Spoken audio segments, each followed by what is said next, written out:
हर हर महादेव, देवों के देव महादेव के चरण में प्रणाम करता हूँ।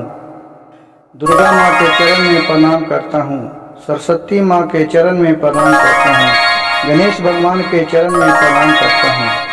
गुरु भाई गुरु बहनों के चरणों में प्रणाम करता हूँ। गुरु बहन, आज का शिव चर्चा कथा है कि संसार में सबसे बड़ी शक्ति कौन सी है जो कि मृत्यु को भी हरा देती है। इस कहानी बहुत ही ज्ञानवर्धक और सुनने योग्य है। कहानी को कृपया ध्यान पूर्वक और अंत तक सुनिए। आधा छोड़ के नहीं जाइए। आधा छोड़ने से शिव गुरु का अपमान होता है और पूरा सुनने से ज्ञान होता है। गुरु भाई गुरु बहन, एक गांव में एक सेठ रहते थे। सेठ का एक लड़का था जिसका नाम था रामू। रामू बहुत ही सुशील था। धीरे धीरे वो जवान हुआ। पिताजी के तो किसी चीज का कमी नहीं था। वो बेचारे बहुत ही सत्य विचार के आदमी थे। तो एक दिन देख रहे हैं कि अपने नगर में घूमने के लिए बाहर गए तो देख रहे हैं कि एक ऐसा जगह है जहां गर्मी में लोग जाते हैं, पीने का साधन नहीं है। तो इन्होंने क्या किया कि उस जगह पर ले जाकर के अब पानी रखें बाल्टी में, और फिर जो भी राहगीर आते थे उसे पिलाकर एक गिलास जितना भी पानी पीते थे पिला के उसे देते थे। लोग पानी पीकर उसे बहुत ही आशीर्वाद देते थे कि खुश रहो बेटा, जुग जुग जियो। ऐसा किसी ने भी नहीं, सब जो भी जिसे आशीर्वाद बनता था तो देता था। उस समय ऐसा बीतते गया। फिर एक दिन वो अपने घर गया, अपने पिताजी से बोला, पिताजी मैं उस गांव का जो चौराहा रास्ता है वहां मैं प्याऊ घर खोलना चाहते हैं। उसका पिताजी बोला, ठीक है, कोई भारी बात नहीं बेटा, वहां तू प्याऊ घर खोल देना। तो कहा कि मैं पानी अपने पियाऊंगा और किसी से भी पैसा नहीं लूंगा। कहा कि कोई बात नहीं है भाऊ, भोलेनाथ के कृपा से हम लोग के पास कौन चीज का कमी है। हम लोग के पास उनके कृपा से सब कुछ है। कहें कि हम नौकर चाकर रख देंगे, वो सब पानी पिया लेगा। कहा कि नहीं पिताजी, मैं खुद पियाऊंगा। कहे कि ठीक है। उस नगर में जाकर चरमोहाने पर प्याऊ घर, जो गुरु भाई गुरु बहन आप लोग बहुत अक्सर चलते होंगे तो उनमें देहात में ऐसा देखते हो कि पानी पीने का जगह नहीं है, तो वहाँ 4 गो मटका रखा रहता है, प्याऊ घर बनाया हुआ रहता है, उसमें पानी फ्री में पीते हैं। जो भी राहगीर को, जिस भी मनुष्य को पानी की आवश्यकता होता है, थकल जाता है, वो पानी पी लेते हैं। उसी तरह वहाँ दिन प्रतिदिन सब पानी पी करके जाते थे। गर्मी का मौसम था। जो भी पानी पीते थे उसे आशीर्वाद जरूर देके जाते थे। देखिए विधि का विधान गुरु भाई गुरु बहन, देखिए लिखा हुआ। उस रास्ते से 4 गो यमदूत आते थे। आए वह मनुष्य के भेष में उधर से आते थे। इधर उधर से यमदूत जब जा रहे थे प्राण लेकर के लोगों को, तो देखे कि कन्हू भी पानी का साधन नहीं है, बहुत प्यास लगल है। तो वहां देखे कि एक प्याऊ घर है, वहां एक बालक बैठा हुआ है जिसका नाम था भोला। तो भोला के जा करके वहां पानी मांगे, चारों को पानी पियाए। फिर सब खुशी खुशी गए। फिर देख रहे हैं कि 4 दिन के बाद वही आदमी आया। फिर 4 दिन हो गया, फिर 4 दिन के बाद देख रहा है कि वही आदमी आया। तो भोला पूछा उन लोगों से, भाई लोग तुम लोग कहाँ से आते हैं, कहाँ जाते हैं? दिन प्रतिदिन आप लोग के मैं बार बार नजर पड़ता है। वो चारों जो जमदूत थे, जे इस आदमी के भेष में थे, तो बोले कि भाई हम लोग व्यापारी हूँ, हम लोग व्यापार करने जाते हैं और फिर उधर से आते हैं। 4 दिन 8 दिन पर हम लोग के जाना काम रहता है। तो व्यापारी के नाम सुनकर भोला भी उनसे, उन दोनों में बैठते थे, थोड़ा देरी आराम करते थे, फिर वो चारों चले जाते थे। तो इसी गुरु भाई गुरु बहन दिन प्रतिदिन उन लोग को जयते जयते उसके साथ बहुत ही प्रेम व्यवहार बन गया। जब भी आते थे तो उन्हें हंसी मजाक सब कुछ करना खिलना मिलता था। कुछ दिन के बाद इसे शादी होना था।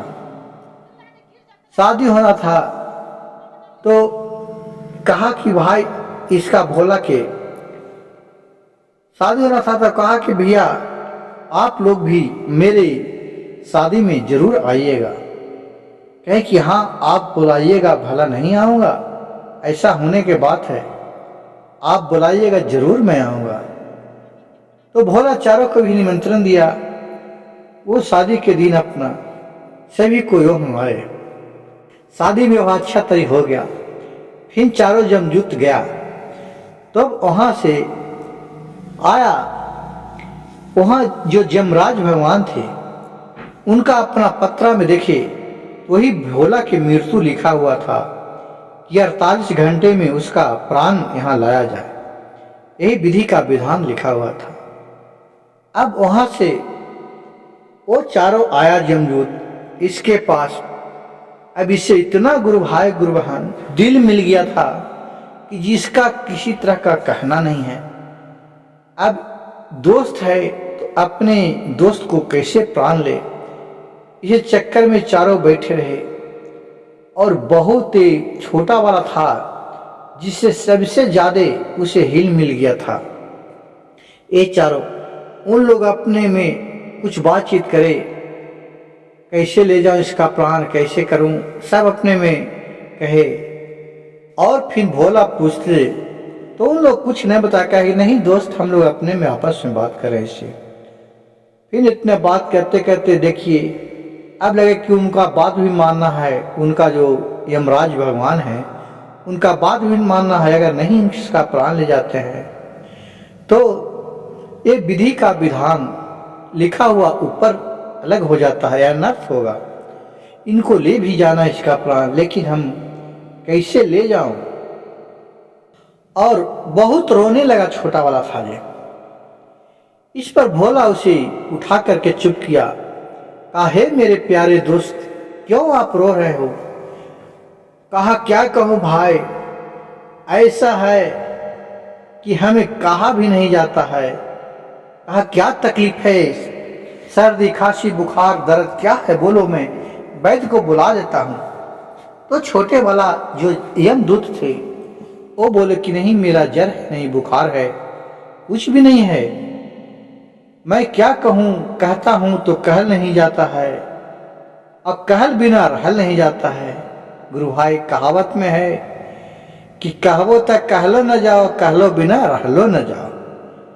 उसी तरह है जो यमदूत से वो भोले से बोले कि भोला भाई क्या कहूं, मेरा तो हम लोग बहुत आपसे झूठ बोला उतना दिन कि हम लोग मनुष्य हैं, व्यापारी हैं, हम लोग यमदूत हैं। सभी को जिसका जिसका ऊपर से लिखा जोखा होता है उसका मैं प्राण लेकर के चले जाते हैं। और रास्ते में प्यास लगता थे आपके पास पानी पीते थे। ये अब क्या करते हो। कहा कि तब क्या बात है, कोई दिक्कत नहीं है, मुझे कुछ भी डर भय नहीं है। अरे जो जन्म लिया है उससे तो एक दिन मार नहीं है, ये सब तो विधि का विधान है। यहाँ तो मृत्यु लोक है, यहाँ मोह ममता है। जब तक आदमी का साथ से तब तक ये मेरा धन है, दौलत है, रुपया के पैसा कौन सब है। जब आंख मुना जाएगा सब यहीं के यहीं रह जाएगा। ये तो प्राकृतिक का नियम है।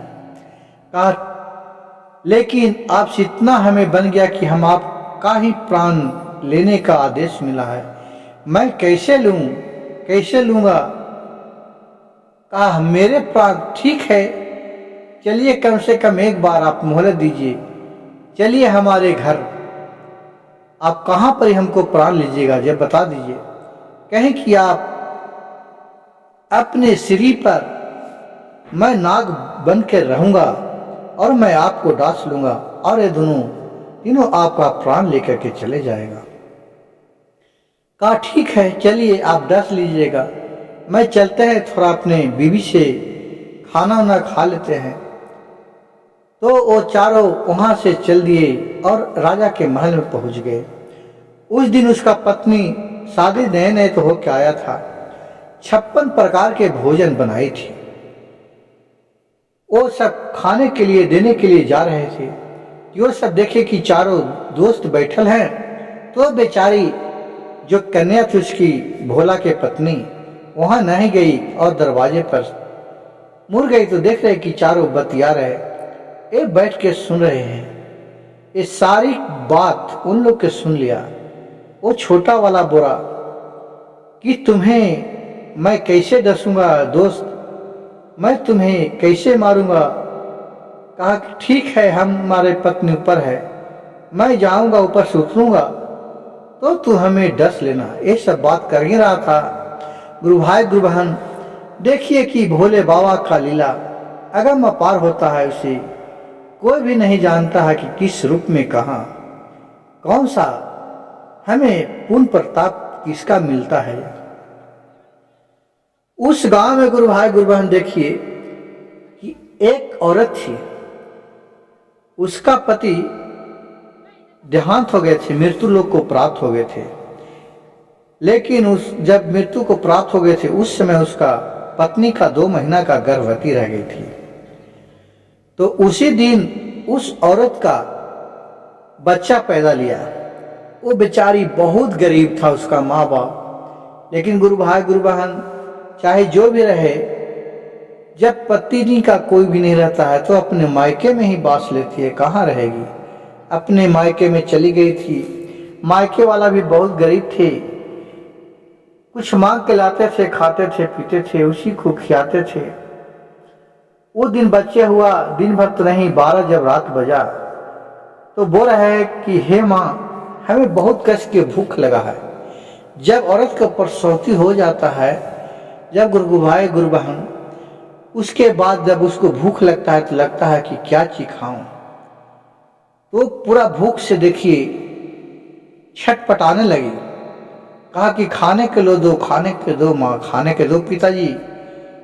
तो उसको माँ पिता बोले कि बेटी, इस वक्त मैं कहाँ से खाने के लिए दूं तुम्हें, अब बर्दाश्त करो, सुबह में कन्हू जाऊंगा, मांग के लाऊंगा तो खाना। कहा कि नहीं, हमें भूख बर्दाश्त नहीं हो रहा, अब में जान चला जाएगा, चाहे हमें तुम लाओ, नहीं तो मैं अपने बच्चे को जो पैदा किया उसी को खा जाऊंगा। एकदम खाने के लिए उसको चला अपने बच्चे को। तब उसके माँ और पिता दोनों साथ थम गया। कहा कि रुको बेटी, मैं देखता हूँ, कन्हू देखता हूँ, मांगता हूँ। वो देखा कि सगर कन्हू तो सबका दरवाजा बंद है। तो गया तो देख रहा कि राजा का दरवाजा भी खुला है। तो राज दरबार में जाकर के आगे का गेट बेल बजाया। सब नौकर चाकर तो सुत रहे थे, 12 बज गया था। उसकी पत्नी ये सब कहानी सुन करके, उसकी पत्नी जगी थी।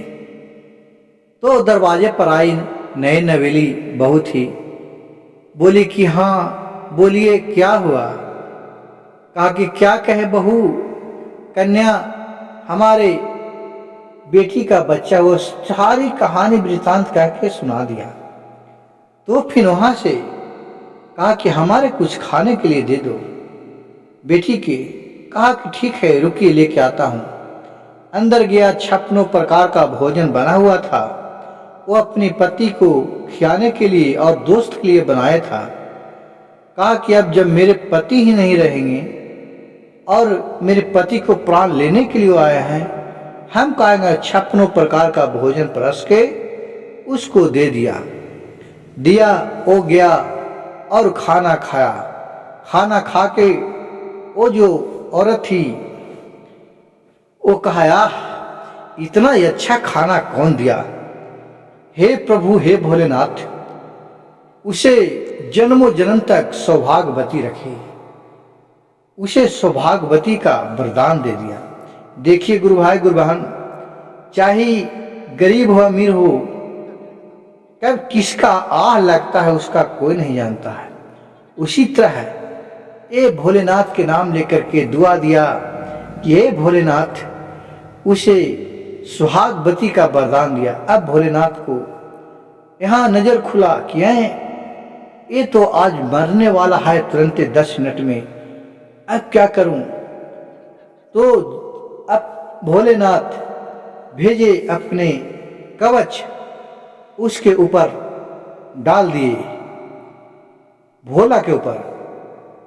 अब जब भोला वहां से चला, सीढ़ी पर जा रहा था, तो वहां नाग बन करके इसको डसने के लिए तैयार था। जब इसको पैर में मारा तो इससे कुछ नहीं हुआ। फिर 10 मिनट के बाद वो पूछ रहा है भोला से, नाग क्या कैसनो लग रहा है तुम्हें? बोला नहीं, कैसनो नहीं लग रहा। फिर उसको डसा। फिर 2 मिनट के बाद बोला कैसनो लग रहा है? तो कैसनो नहीं लग रहा है। मनो उसको 3-4 बार खूब काटा नोचा, भोला को लहू लहान कर दिया काट के, लेकिन तो पर भी इसका विष का कोई असर भोला पर नहीं पड़ा। अब बिहान हो गया, अब इसका मृत्यु का समय पार हो गया।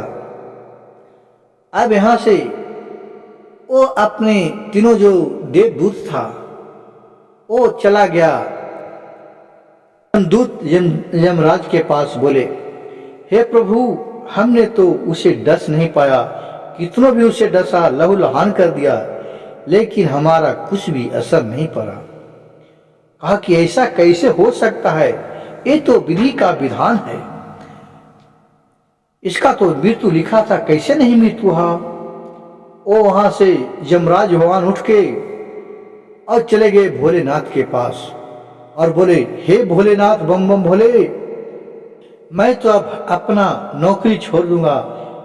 हमारे जो किताब में लिखा हुआ था आज पृथ्वी लोक पर गया, उसका भोला का मृत्यु लिखा हुआ था, लेकिन हमारे यमदूत गए और उसे बहुत मारा, प्राण लाने के लिए चाहा, लेकिन तो पर भी उसका प्राण नहीं ला पाया। तो भोलेनाथ बोले कि तुमने देखो, उसके पास इतना बड़ा दुआ था जिसका कोई नहीं काट सकता था। आप लोग के मालूम नहीं है, उसे अब तुम 100 वर्ष और जीने का उसको आशीर्वाद प्रदान करो। कहा कि कैसे प्रभु? वो बोले कि देखिए, एक बेचारी को, जो अबला बेचारी है, जो भूख से तड़प रहता है, उसे खाने के लिए कुछ नहीं मिल रहा था, उस वक्त ये अपना सभी त्याग करके उस औरत को दिया और खाने के लिए वो खा करके और वो दुआ दिया कि हे प्रभु, हे भोलेनाथ, उसे सुहागवती इस औरत को रखा जाए, जन्म जन्म तक जो हमें यह भोजन खिलाया है, तो उसे कैसे मार सकता है तू? उसका दुआ उसके ऊपर लगा है। तो भोलेनाथ बोले कि हे यमराज, कोई भी व्यक्ति अगर आत्मा से किसी को श्राप दे, किसी को आशीर्वाद दे, वो शक्ति को कोई भी टाल नहीं सकता है। तो सबसे शक्तिशाली वो उसका वचन हुआ। और जो भोला भूखे को पानी पियाता था, वो सबसे बड़ा पुण्य का कर्तव्य करता था कि लाखों लोगों को आशीर्वाद लेता था, बोलता था बेटा जुग जुग जियो, कि हमारे 1 गिलास पानी पियाया। ये आशीर्वाद कम से कम उसके ऊपर दुआ लगता था। गुरु भाई गुरु बहन, किसी भी हो बड़े बुजुर्ग को अपने सच्चे कर्म करे, फल देने वाला भगवान होते हैं। मेरी कहानी कथा अच्छा लगे तो मेरे चैनल को एक लाइक, सब्सक्राइब, शेयर जरूर कीजिएगा और कहानी को अंत तक सुनिएगा। हर हर महादेव, घर घर महादेव।